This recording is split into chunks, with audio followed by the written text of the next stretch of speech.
ลือดบำรุงกินข้าวบ่ลงเต็ม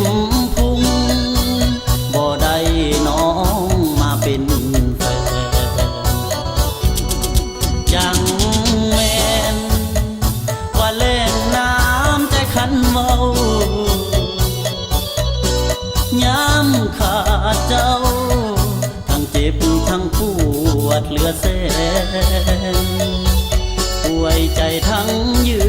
นฝืนไปอยู่กับความแค้นเมื่อขาดน้องเป็นแฟ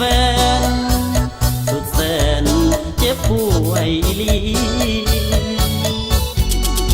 อยากจะขอ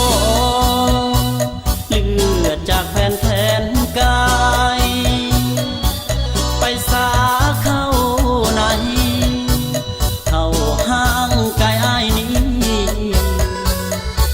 ให้ไปหล่อเลี้ยงสุขให้คืนชีพชีวีเลือดน้องให้แทนคนดี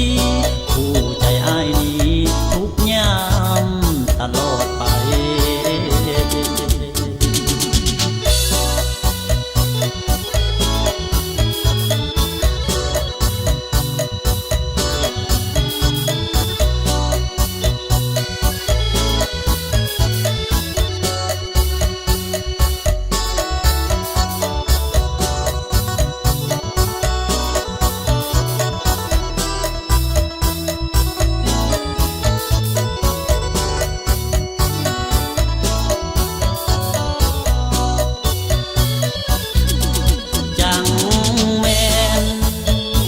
เล่นน้ำใจขันเมา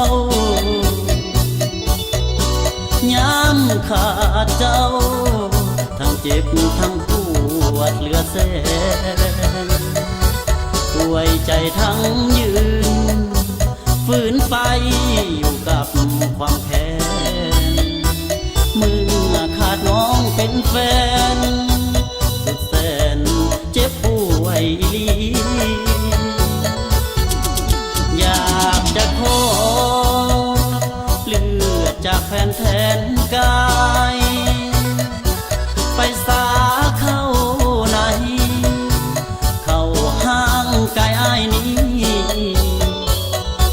ให้ไปหล่อเลี้ยงสุขให้คืนชีพชีวีเลือดน้อง